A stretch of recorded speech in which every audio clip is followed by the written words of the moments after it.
NBC part 4 deal करता है safety from fire से। ये वीडियो मिक्स्ड ऑक्यूपेंसी के ऊपर है।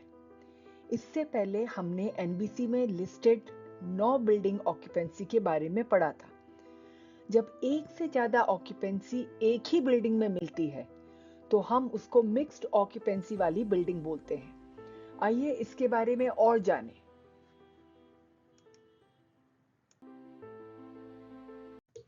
मैं आपको याद दिलाती हूं कि एनबीसी में बिल्डिंग्स को जो 9 ऑक्यूपेंसी टाइप्स में ऑर्गेनाइज किया गया है वो आपके स्क्रीन पर है। आप वीडियो पॉज करके पढ़ सकते हैं।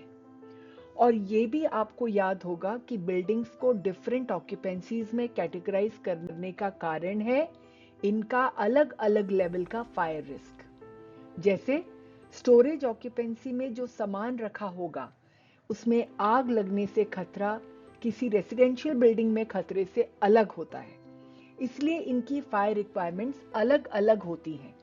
इसलिए इनको अलग अलग ऑक्यूपेंसी ग्रुप में डाला है।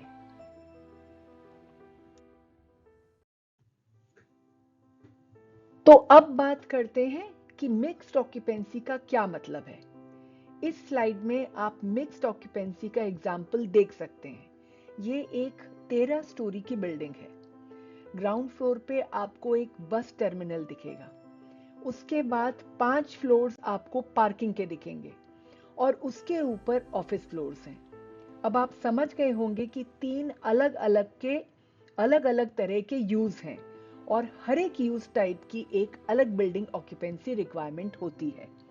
इस उदाहरण से आप समझ सकते हैं कि मिक्स्ड ऑक्यूपेंसी वाली बिल्डिंग कैसी होती है।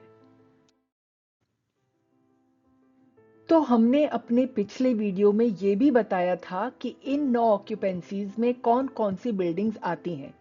तो एक फन फैक्ट सुनिए।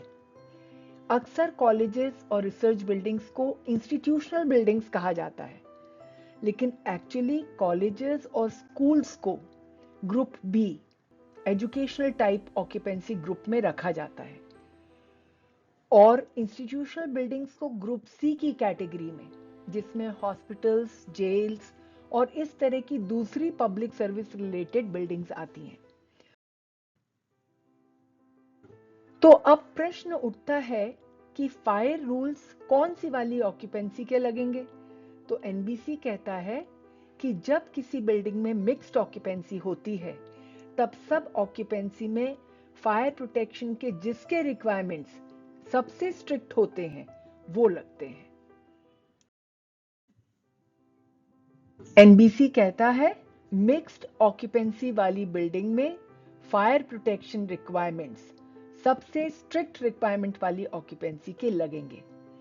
और जब किसी बिल्डिंग में मिक्स्ड ऑक्यूपेंसी होती है तो ये जरूरी होता है कि अलग अलग ऑक्यूपेंसीज के बीच में ऑक्यूपेंसी सेपरेशन मेंटेन किया जाए।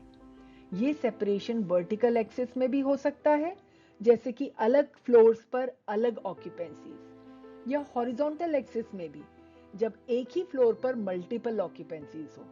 तो एनबीसी के अकॉर्डिंग जब वर्टिकल सेपरेशन होता है तो कंक्रीट स्लैब काफी होता है, लेकिन जब एक ही फ्लोर पर ऑक्यूपेंसी सेपरेशन की बात हो तो हमें एक 9 इंच वाली वॉल बनानी पड़ती है जिसका फायर रेसिस्टेंस कम से कम 240 मिनट होना चाहिए। लाइफ सेफ्टी के लिए इंडिविजुअल ऑक्यूपेंसीज के फायर रिक्वायरमेंट्स लागू होंगे। तो इस वीडियो में केवल इतना ही। वीडियो देखने के लिए धन्यवाद। लाइक और सब्सक्राइब करें ताकि आपको मिल सके एनबीसी पार्ट 4 की और भी इनसाइट्स। अगली वीडियो में हम इंडिविजुअल ऑक्यूपेंसीज के फायर सेफ्टी रिक्वायरमेंट्स को समझेंगे। आपके पास कोई सवाल है? कमेंट में लिखें। हम आपके सवालों का जवाब नेक्स्ट वीडियो में देंगे।